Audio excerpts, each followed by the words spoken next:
Բարև ձեզ հարգելի հետևորդներ։ Բաց TV-ի եթերում իր աշխատանքները շարունակում է ժամանակն է խոսել հաղորդաշարը։ Այսօր մեր հյուրն է Հայաքվե ազգային քաղաքացիական միավորման անդամ Մենուա Սողոմոնյանը։ Բարև ձեզ, պարոն Սողոմոնյան։ Բարև ձեզ։ Այսօր վերջապես ազգային ժողովում լսումներ հրավիրվեցին Հայաստանի Հանրապետության վարչապետին անվստահություն հայտնելու նիստի առումով։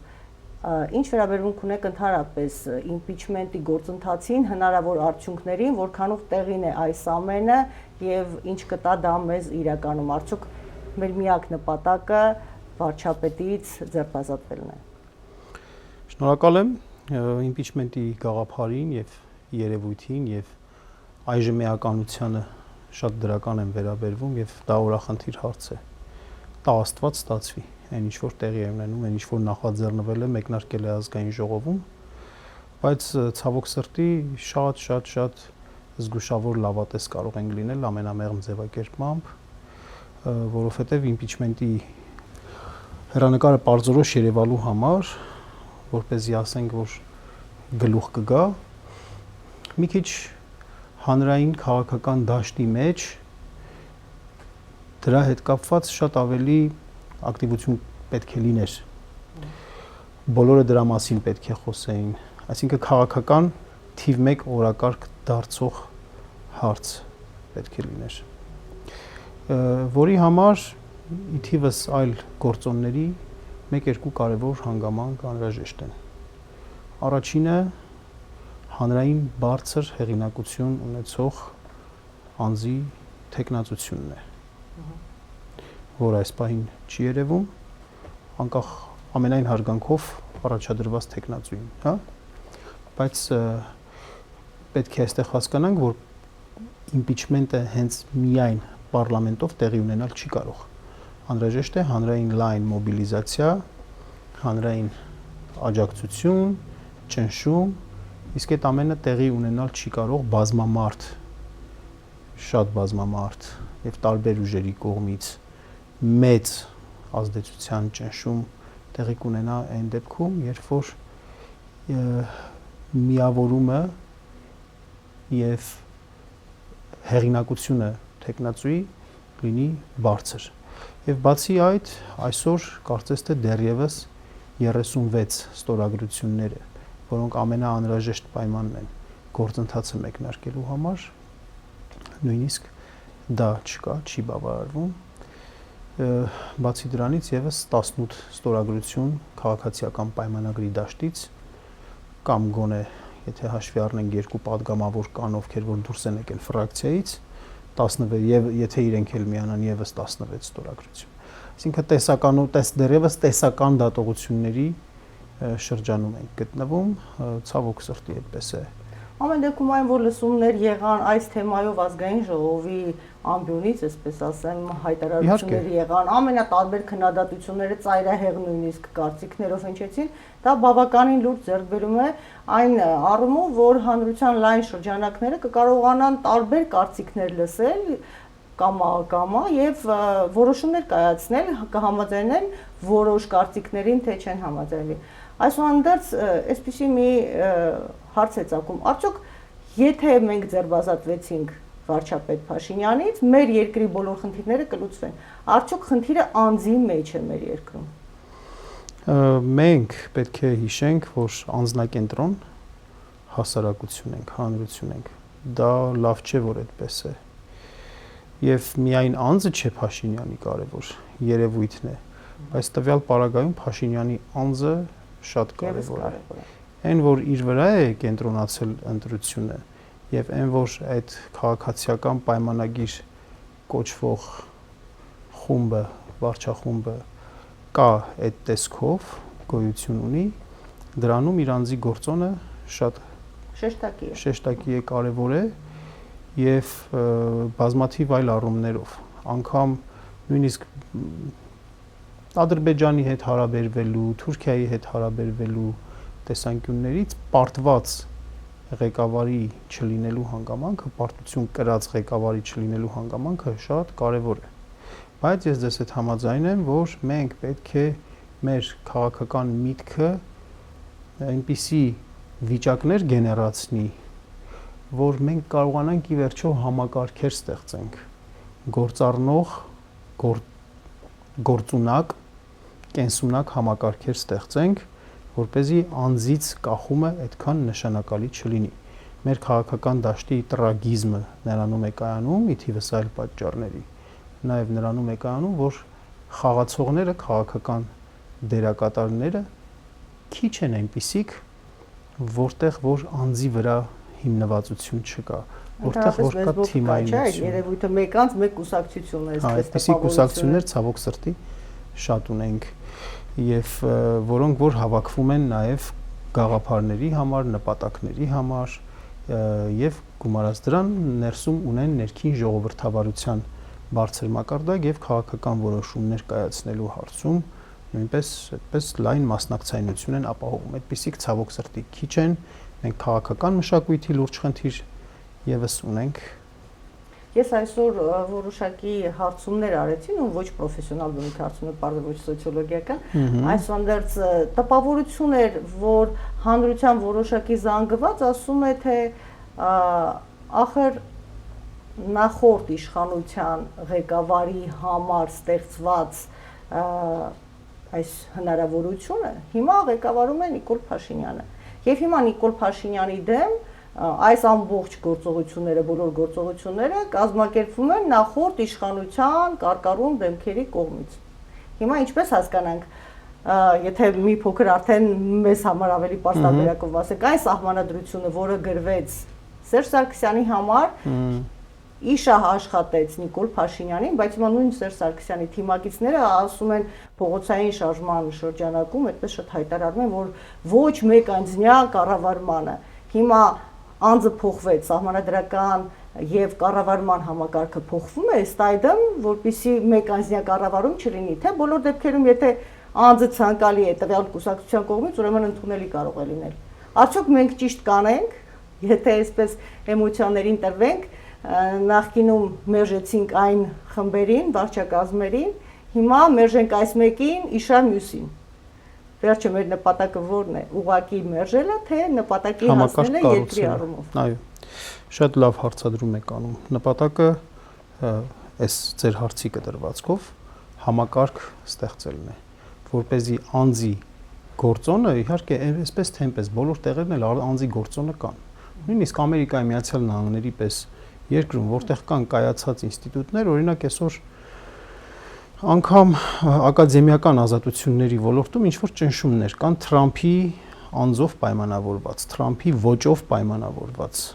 Դեռ մարդը, երբ որ գալիս է եւ իշխանության է բերում իր նման մտածող մարդկանց, այդպես փոփոխություններ տալիս են։ Օրինակ, ինչու վերակառուցումը Խորհրդային Միությունում չսկսվեց Անդրոպովով, չսկսվեց Չեռնենկոյով, այլ սկսվեց Գորբաչովով։ Այստեղ էլ անձի գործոնը կար, չէ՞, բայց համակարգի հաստատուն լինելու պարագայում իհարկե անձի գործոնը կարևորվում է, այսպես։ Բայց գալով, այո, այն համակարգը, ինչը որ կա Հայաստանում, դա այնպիսի համակարգ է, որը կարելի է պատկերավոր կերպով հետևյալ ձևով բնութագրենք, ապահովում է վիճակ, երբ որ քաղաքականությամբ զբաղվում է մեկ մարդ։ Սա տիպիկ հին արևելյան տիպի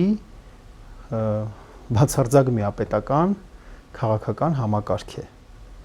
Բայց մենք հայտարարում ենք, որ մենք ժողովրդավարության բաստիոն ենք։ Այո, ժողովրդավարության բաստիոն ենք։ Եվ երբ որ այս սահմանադրությունն ընդունվում էր 2015 թվականին,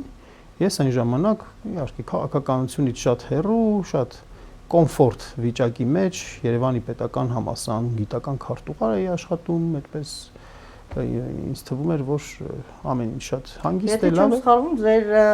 համալսարանական աշխատանքը ընդհատվեց քաղաքական հայացքների պատճառով, ընդդիմադիր։ Եթե կուզեք դրան կանդրադառնանք, եթե ժամանակ կմնա, դա չի սպային կարևորը։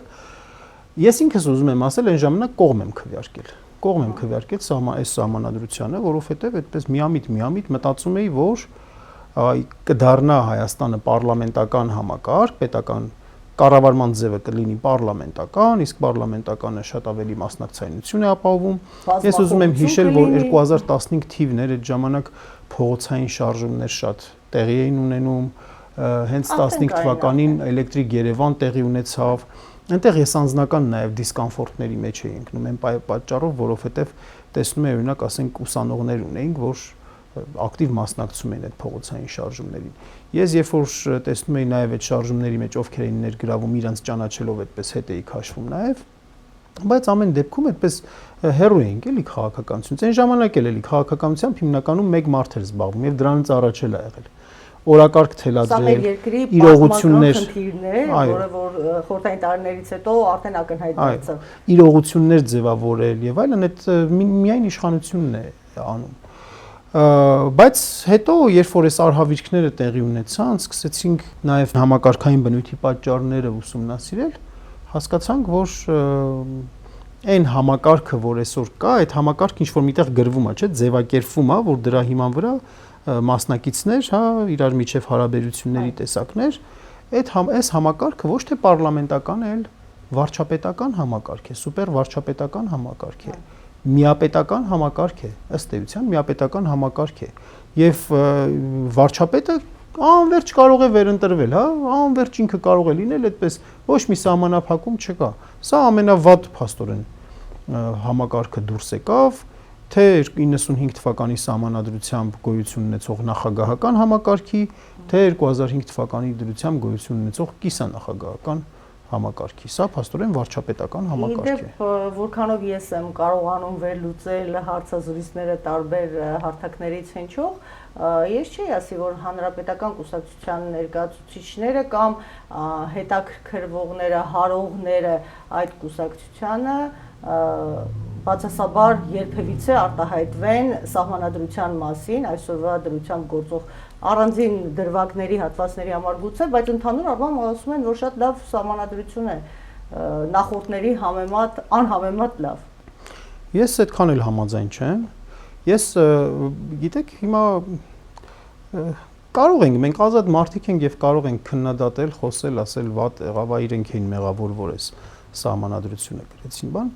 Ես գիտեք իմ մտքով հետեւյալն է անցնում նաև, թե ինչու էր պայմանավորված 2015, հետահայաց եմ այս ամեն ինչը հասկացել, ահագին ժամանակ է պետք եղել, որ հասկանամ։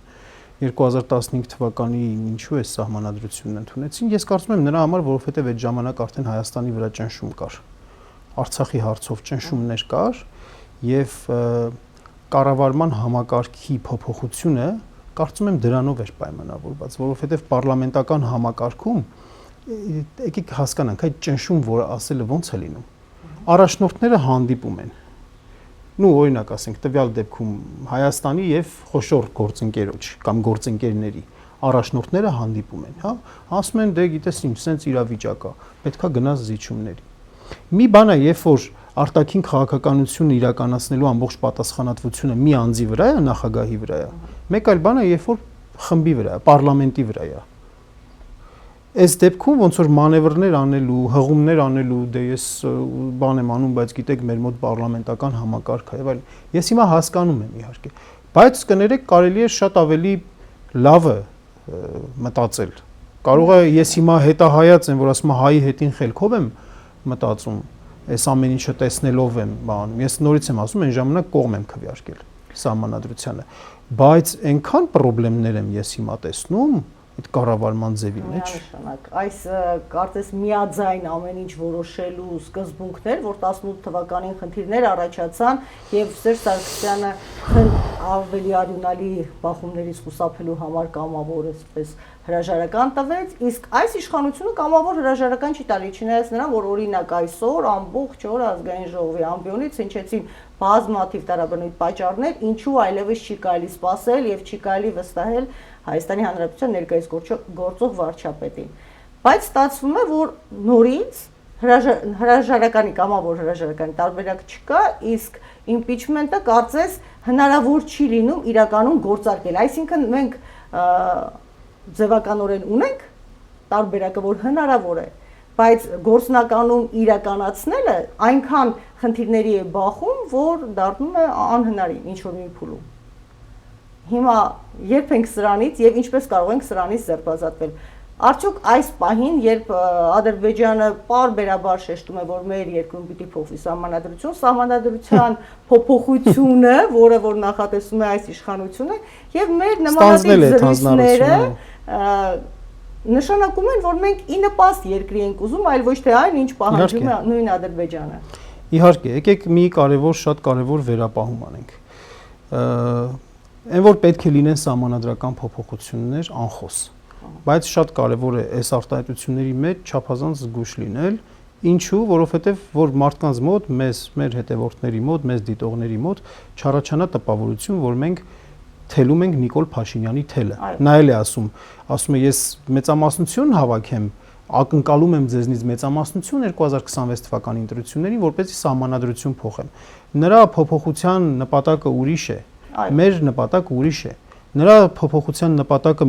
իր միահեծան իշխանությունը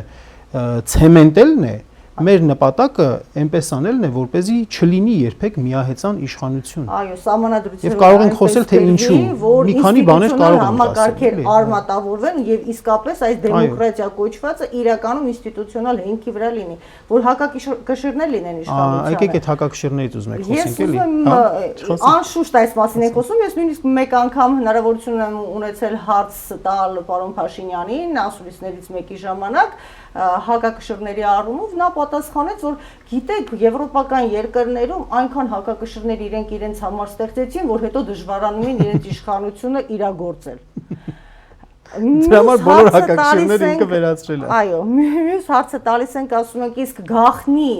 բանակցելը արդյոք սահմանադրության կարգի խախտում չէ։ Չէ՞ որ երկրի համար առանցքային կողմնորոշման հարցերը, արտաքին կողմնորոշման հարցերը եւ այլ առանցքային բնույթ գրող հարցերը պիտի կարծես թե հանրային բաց քննարկման առարկա դառնային, միջև որ իսկ մենք անընդհատ ստանում ենք պատրաստի որոշումներ, որոնց բանակցային ինքը ասում է, ինչի պիտի ես ամեն անգամ նույն պատասխանը, նույն ասուլիսի ժամանակ ասում ինչի պիտի ամեն անգամ ձեզ պատասխանեմ, ինքը ինձ ինչ հարցրեց, ես իրեն ինչ պատասխանեցի։ Արդյոք սա նորմալ երևույթ է ընդհանրապես, երբ մենք խոսում ենք դեմոկրատիայի մասին մեր երկրում եւ այս կարգով շարունակելով առումով մենք ուր կհասնենք։ Չէ, դա ցինիզմ է պարզապես, դա ցինիզմ է։ Ինքը երբ որ եկել է իշխանության, ինքը հայտարարեց, չէ, որ երբ որ ինչ որ մի լուծում կառաջարկեն, որ ես կզգամ, որ քննարկելի է, կգամ այստեղ, ձեզ կհարցնեմ, դուք ինձ կասեք եւ այլն եւ այլն։ Հիմա 2019 թվականի մարտին, ապրիլին իրեն կոնկրետ այդ լուծումներն առաջարկել են։ Ինչու հանրությունը տեղյակ չեղավ։ Այդ օրերին ինքը եկել էր համալսարան։ Ես հիմա էլ նորից էլի ամբողջը հետահայաց եմ հիշում։ Ես էլ այդ այդ օրը մասնակցել եմ իր տնտեսագիտության ֆակուլտետում եկել էր ելույթեր ունենում։ Այն պարագայում, երբ որ իրեն կոնկրետ ՀՀԿ Մինսկի խումբը միջնորդական այդ ձևաչափը առաջարկություն էր արել հստակ, որը իհարկե տարածքային զիջումներ էր լինելու, բայց միևնույն ժամանակ խաղաղապահների տեղակայում էր լինելու, կարգավիճակի ամրագրում էր լինելու եւ այլն եւ այլն։ Այդ մասին ինքը ժողովրդի հետ չի կիսվել, ինքը չի խոսել այդ մասին, որ իրեն այսպիսի առաջարկ են արել։ Մեզ էր ասում, այսպես ասում էր, ինձ ժողովուրդը չի պատվիրակել ինչ որ ռազմավարություն, որով ես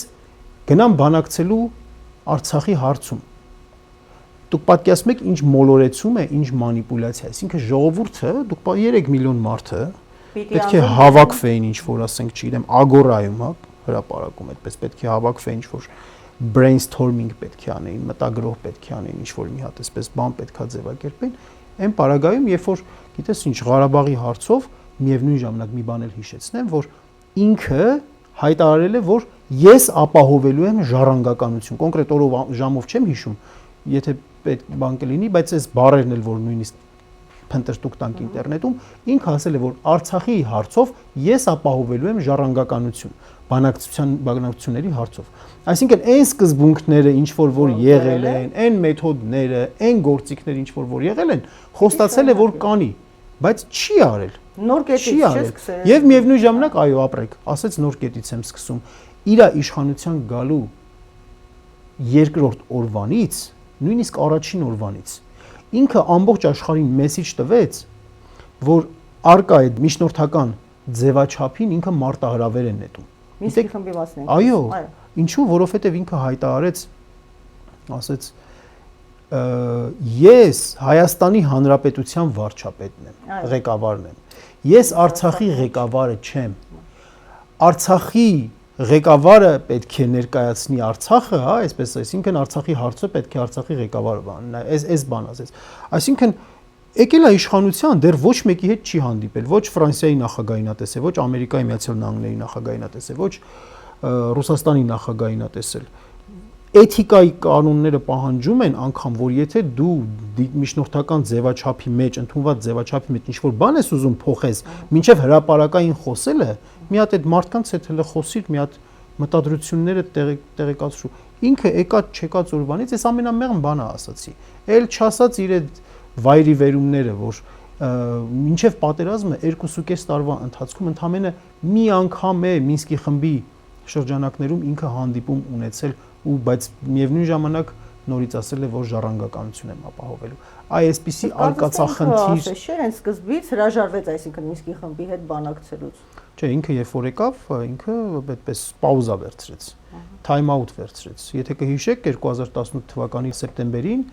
ԱՊՀ-ի միջոցառման ժամանակ Դուշանբեում տեղի ունեցած հայտնի վերելակային հանդիպումը, որտեղ շրջանցելով ԵԱՀԿ Մինսկի խմբի միջնորդական ձևաչափը անմիջական երկկողմ շփումների պայմանավորվածություն ձեռք բերեց Ալիևի հետ միասին եւ խնդրեց իրեն հնարավորություն տալ մի հատ ծանոթանալու, որ շատ բան չանի չճնշի։ Ալիևը սիրով ընդունեց այդ խնդրանքը,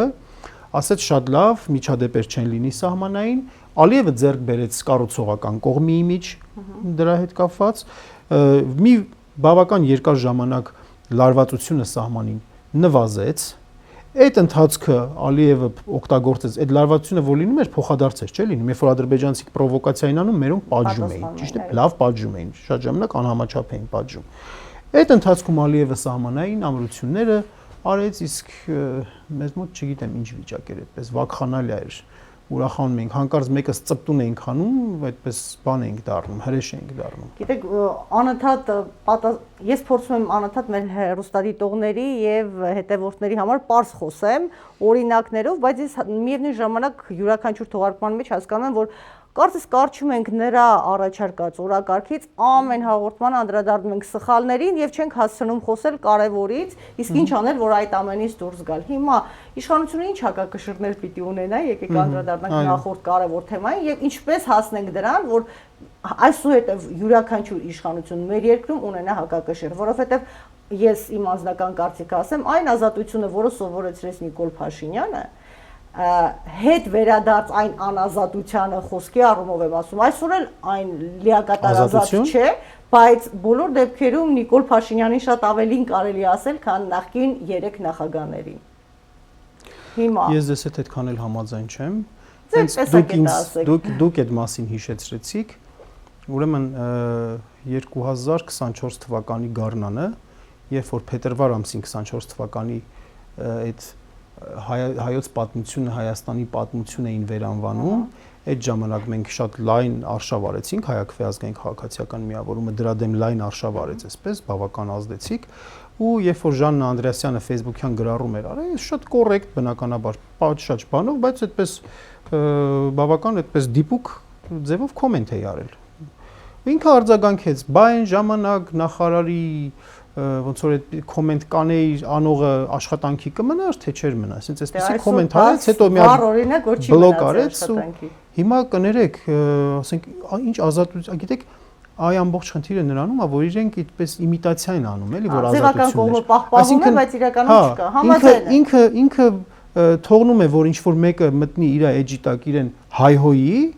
ասում է, տեսեք, ձեռ չեմ տալիս։ Տեսեք, ձեռ չեմ տալիս, հայհոյում են ինձ։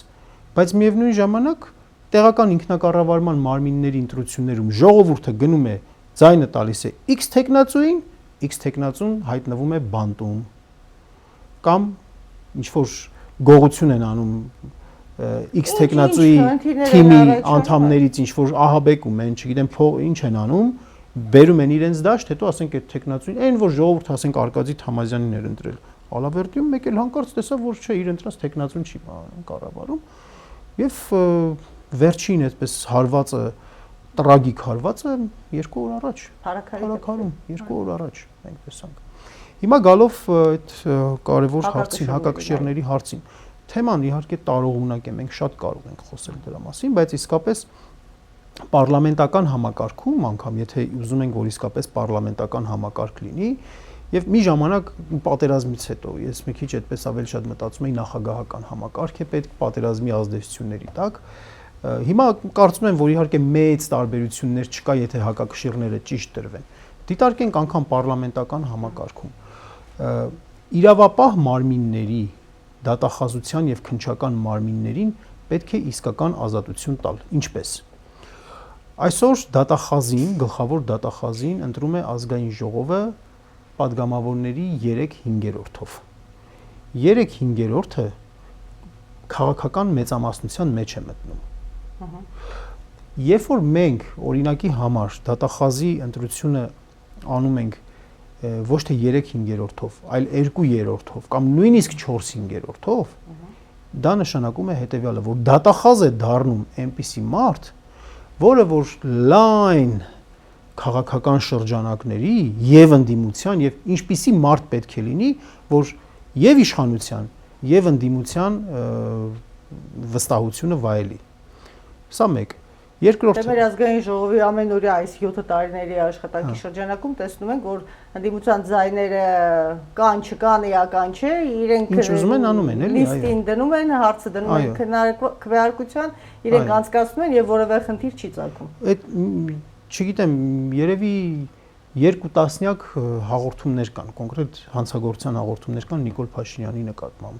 այլ պաշտոնյաների նկատմամբ եւ դատախազը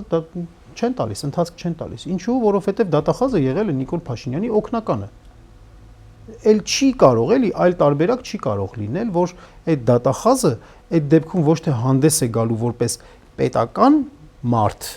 այո, այլ հանդես է գալու որպես քաղաքական մարդ պարզապես։ Կողմնորոշում ունեցող քաղաքական կողմնորոշում։ Նույնը քննչական կոմիտեն, իսկ քննչական կոմիտեն անմիջապես վարչապետի նշանակման ներքո է։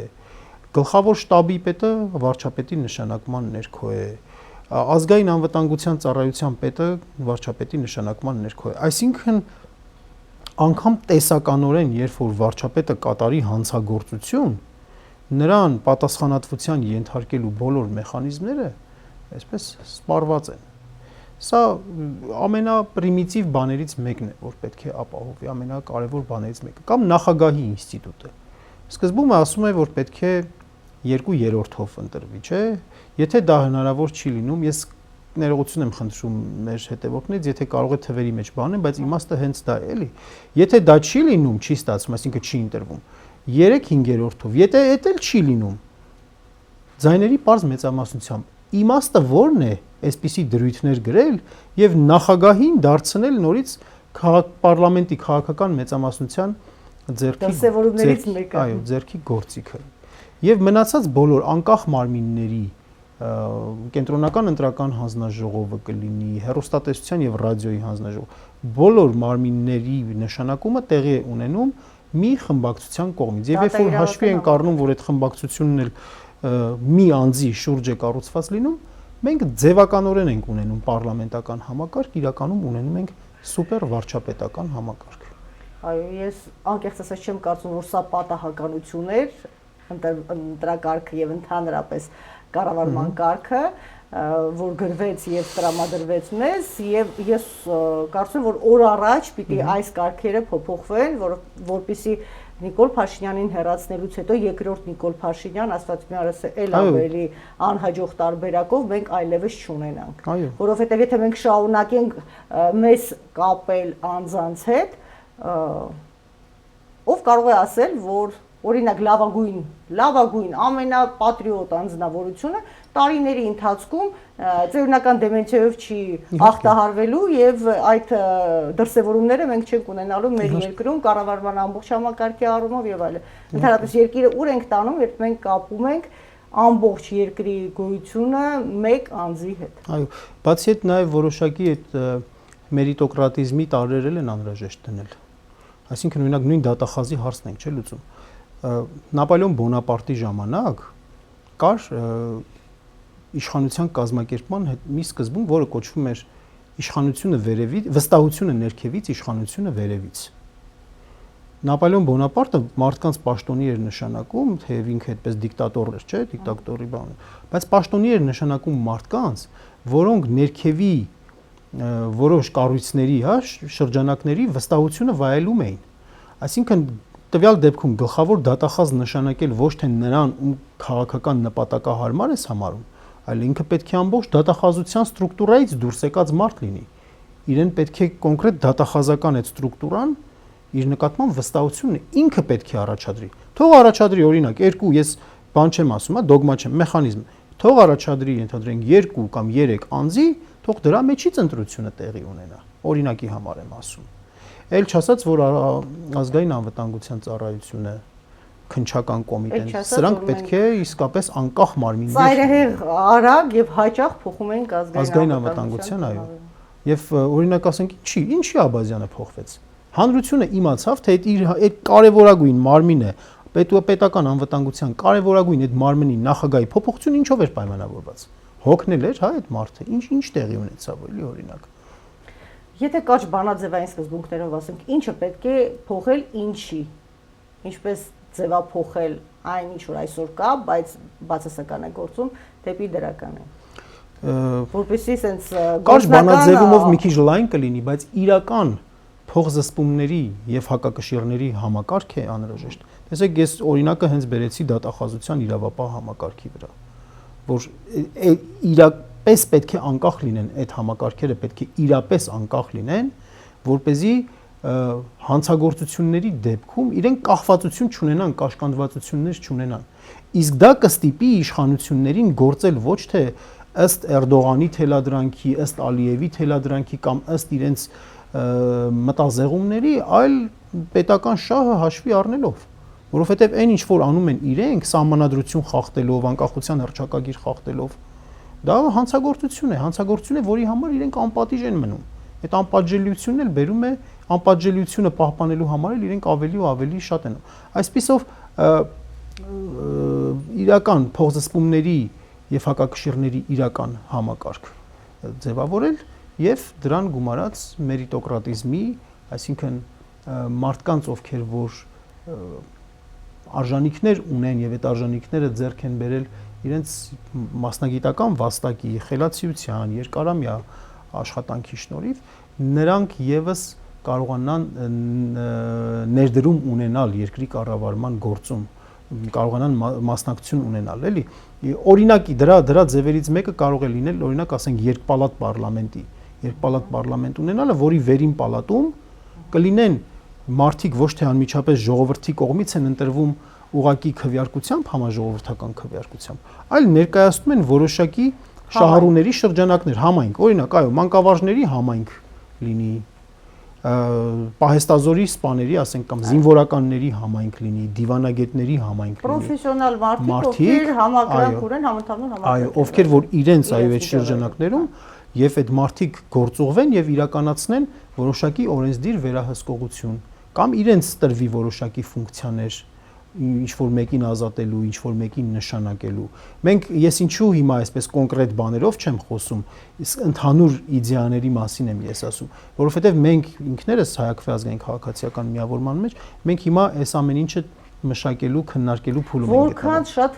համախոհներ ունեք, ինձ հետաքրքիր է, քաղաքական էլիտան կիսում է այս կարծիքները, նրանք այդպիսի հետաքրքրություններ ու ձգտումներ ունեն, որովհետև այն ինչ որ ես այսօր դիտարկեցի ազգային ժողովում, ես կասեի շատ փոքր տոկոսը խոսեց այն մասին, որ կառավարման կարգի, ընտրակարգի եւ սահմանադրության հետ կապված փոփոխություններ են պետք, որպեսզի էապես Նիկոլ Փաշինյանից հետո դեպի զարգացում գնանք անկախ անձից։ Դուք ունեք համախոհներ։ Դե համախոհներ բնականաբար կան, ժամանակ առ ժամանակ այս խոսույթը կա, բայց ես ձեզ հետ համաձայն եմ, ձեր հարցադրումը եթե կա, նշանակում է դատարկ տեղը չէ, որ կա ձեր հարցադրումը։ Այսինքն մենք դեֆիցիտ ունենք այս մասին խոսելու եւ քաղաքական առաջարկ անելու։ Քաղաքական առաջարկ, այլընտրանքային առաջարկ անելու, որ ոչ թե իսկ այդ առաջարկը երբ որ չկա, չի լինում կամ լավ չի հնչում, սկսում է խոսել իրական Հայաստանի մասին, ինքն է բերում քաղաքական օրակարգ թելադրում։ Իսկ մեզ իրական հանրապետություն է անհրաժեշտ։ Իսկ մեզ իրական հանրապետություն է անհրաժեշտ, ռեսպուբլիկա, հանրության գործ կամ հանրության իշխանություն է անհրաժեշտ իրականում։ եւ ոչ թե այդ ցնդաբանությունները։ 4-րդ հանրապետությունում ենք արդեն խաղաղություն է կա, իդեպ իր կուսակցության անդամներից մեկը ասեց, իսկ ինչի եք վերջերս հարցազրույցներին մեկում ասեց, թե իսկ ինչի եք կարծում, որ Ադրբեջանը զինվում է, այդ զենքը մեր դեմ է կիրառվելու։ Ինչի եք մտածում, որ Ադրբեջանը պատրաստվում է մեզ հետ պատերազմել։ Պետք է մտածենք, որ Ադրբեջանը Բուրկինա Ֆասոյի դեմ է կիրառելու այդ զենքը, որովհետև Բուրկինա Ֆասոն վտանգում է նրա գոյությանը կամ չգիտեմ։ Հիմա 4-րդ հանրապետությունը ինչ է ընդհանրապես իրենից ներկայացնում, ինչ անենք, որ այդ 4-րդ հանրապետությանը այս ֆորմատով չհասնենք։ Դադարենք այդ մասին խոսելուց, չխոսենք այդ մասին, դա ցնդաբանություն է, չի կարելի այդ մասին խոսել։ Այս նույնիսկ մեր պատմաբանները աշխատում են ընդհանրապես չգրել առաջին հանրապետություն, երկրորդ հանրապետություն, երրորդ հանրապետություն, սա մենք ունենք մեկ Հայաստանի հանրապետություն։ Հայաստանի հանրապետությունը ձևավորվել է 1918 թվականի մայիսի 28-ին։ Դրանից հետո մենք մեր անկախ պետականությունը 20 թվականին կորցրել ենք, բայց պետությունը մնացել է։ Անկախ պետականությունը կորցրել ենք անկախությունը, բայց պետությունը մնացել է։ Խորհրդային Հայաստանը պետություն էր եւ ուներ ներքին ինքնուրույնություն շատ հարցեր լուծելու։ 91 թվականին մենք նորից վերականգնել ենք մեր անկախությունը։ Եթե չենք սասնածռերն են, չէ՞ ասում, որ մենք առաջին հանրապետության ժառանգներն ենք, հետո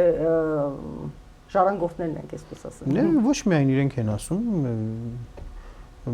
դա մի այսպես շղթա է, մի պատմություն է։ Դուք տարբեր ձևաչափերով քաղաքացիական եւ քաղաքական գործընթացներին մասնակցել եք, տարբեր քաղաքական գործընթացներին։ Կարծում եք այս պահին ինչ է անհրաժեշտ, ինչ չի արվել, ինչ է պետք անել եւ ինչպես ստանալ ժողովրդի համակրանքը, բայց նաեւ հուշել ժողովրդին այն սխալները, ծուղակները, որոնք կիրառվում են, այն մանիպուլյացիաները, որոնք այլ քաղաքական ուժերից կիրառվում են իրապես մանիպուլացնելու եւ սեփական շահերին ծառայեցնելու համար։ Մենք բնականաբար չենք կենտրոնանա տարբեր ուժերի մանիպուլյացիաների վրա, մեր հիմնական թիրախը քաղաքացիական պայմանագիրն է եւ երբեմն նրա գրպանային ուժերն են։ Մենք համոզված ենք, որ իրավիճակից ելք կա։ Մենք պարբերաբար բավական ինտենսիվ պարբերականությամբ իրականացնում ենք պրոֆեսիոնալ սոցիոլոգիական հարցումներ, այդպես իրականացնում ենք ասածը օգտվում ենք պրոֆեսիոնալ սոցիոլոգիական հարցման ծառայություններից եւ մենք գիտենք, որ գործող իշխանություններին վստահում է շատ չնչին, շատ քիչ տոկոսը մեր բնակչության, շատ քիչ, բայց շատ ակտիվ տոկոսը, շատ ակտիվ մասը, Փաշինյանի հետևորդները,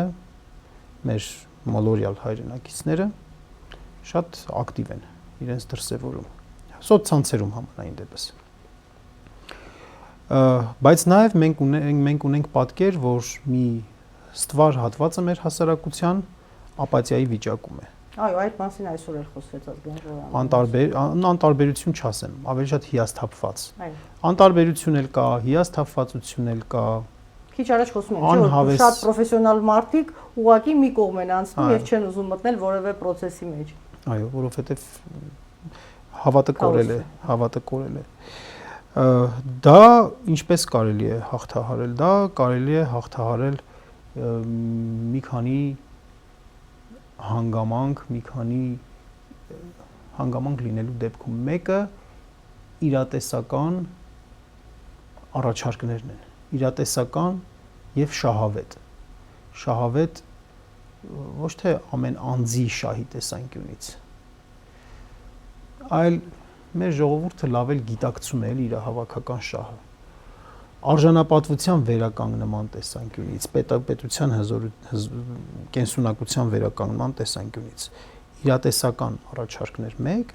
եւ երկրորդ ուժային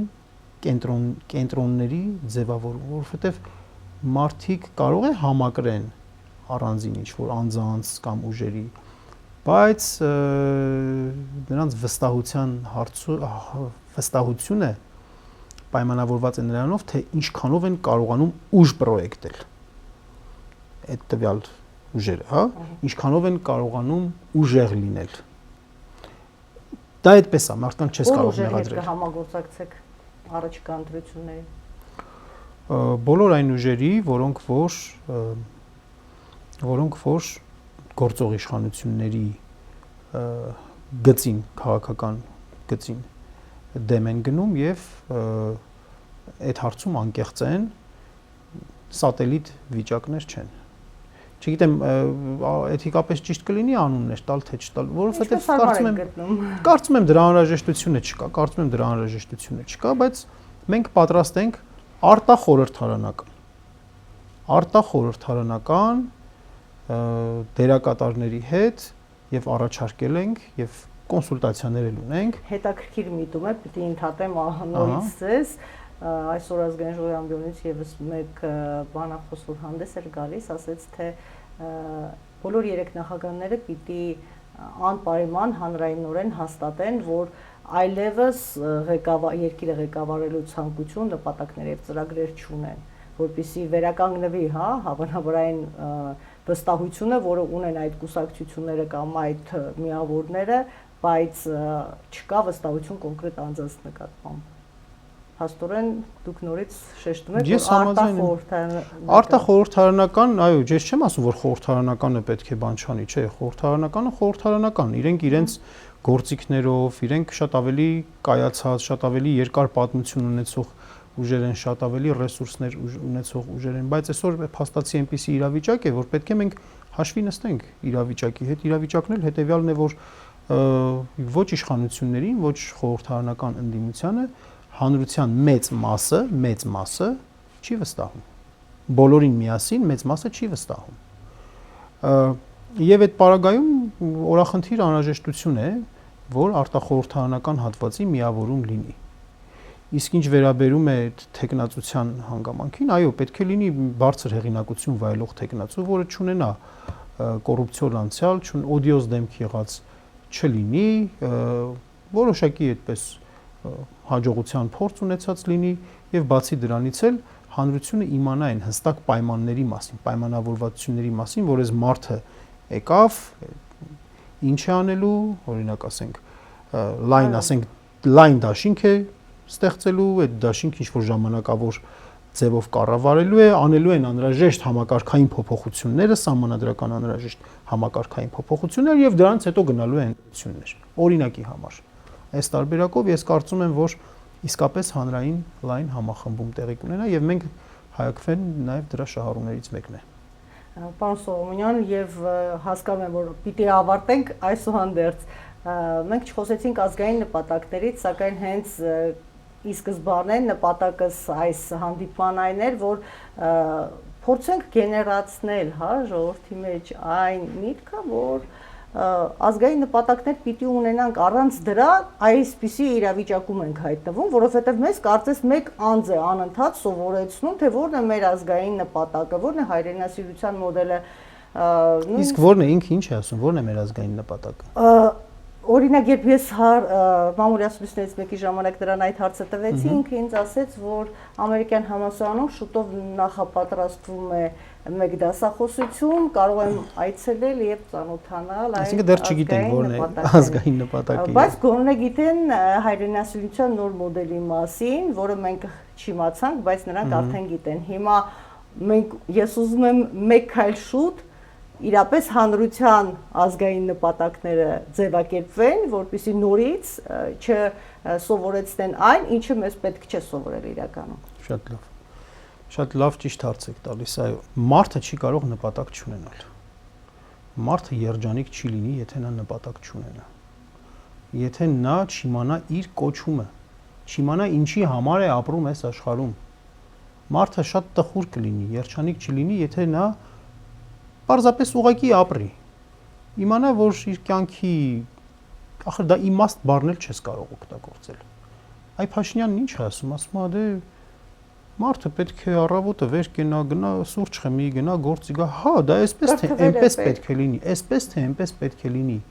բայց յուրաքանչյուր մարդ իր անձնական նպատակից բացի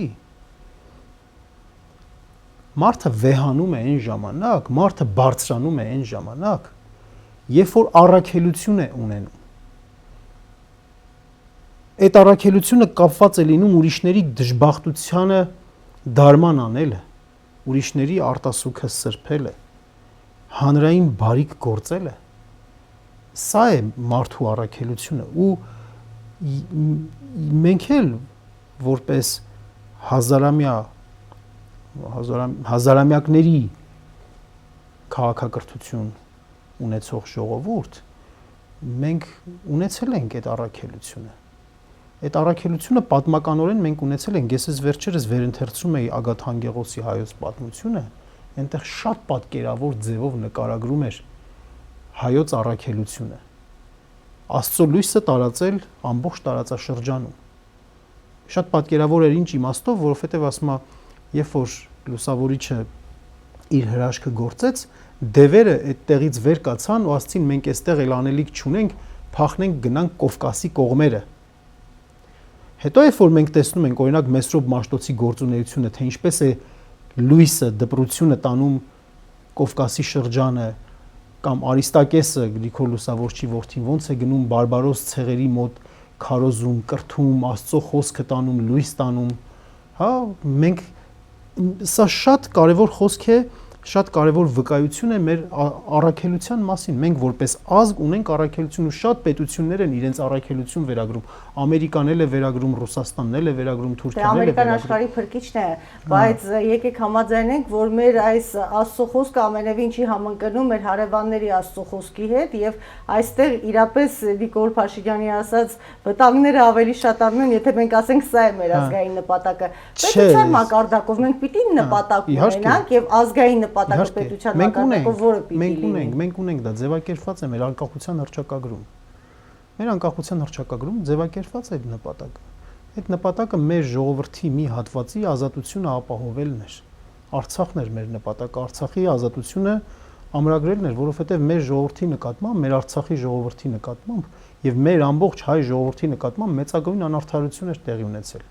Եվ մենք պետք է այդ անարդարությունը շտկեինք։ Դա էր մեր նպատակը, նպատակներից մեկը։ Մեր մյուս նպատակը այս հարցը։ Մեր մյուս նպատակը այո, հայոց ցեղասպանությունը, հայոց ցեղասպանության ճանաչումն ու դատապարտումը։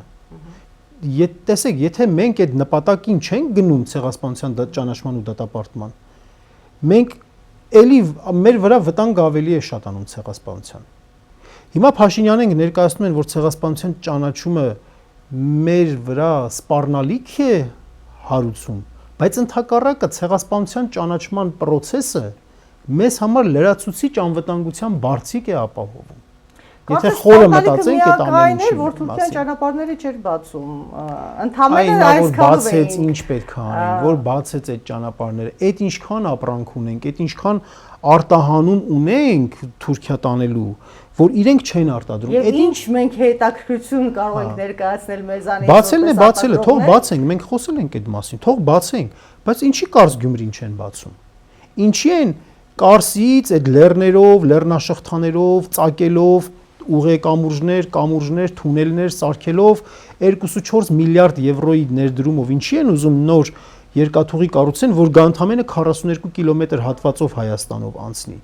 Ինչու ասենք Կարսից Գյումրի ցարի ժամանակ կառուցված երկաթուղի կա։ Կարսից Գյումրի երկաթուղին $50 միլիոն վերանորոգում են, Կարսից գնացքը գալիս է Գյումրի, Գյումրիից գալիս է մինչև Երասխ, Երասխով Նախիջևանով մտնում է, գալիս է Մեղրիով դուրս է գալիս, գնում է հասնում է մինչև Բաքու։ Ինչու եթե պատրաստի ենթակառուցվածքը կա, նոր երկաթուղի է կառուցում Անկարան։ Նրա համար, որպեսզի ինքը դա քաղաքական նպատակ ունի։ Քաղաքական նպատակ ունի, որ այսպես կոչված Զանգեզուրի միջանցքը իր համար ամրագրի, որ վաղը մյուս օր ինքը այդտեղ ռազմական քաղաքական ներկայություն անի, ասի բայ այս 2.4 միլիարդ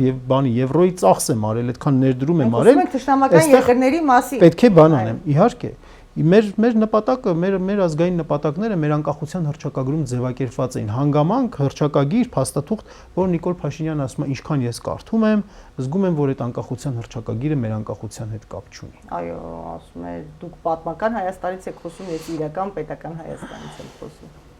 Ես կարծում եմ մենք անվերջ կարող ենք խոսել ու դեռ ասելիք կլինի, շատ հետաքրքիր զրույցի համար շնորհակալություն եմ շնորհակալ հրավերի համար։ Հեռուստադիտողներին ուզում եմ հիշեցնել, որ մեր հյուրը Մենուա Սողոմոնյանն էր, մասնագիտությամբ միջազգայնագետ, ՀԱՅԱՔՎ ազգային քաղաքացիական միավորման անդամ։ Ես ցանկանում եմ հաջողություններ նոր անելիքների ճանապարհին, իսկ ձեզ հարգելիներս առաջարկում եմ մտորել այս թեմաների շուրջ եւ անել կառուցողական եզրահանգումներ։ Այսքանը կհանդիպենք մեր հաջորդ եթերաժամին ցտեսություն։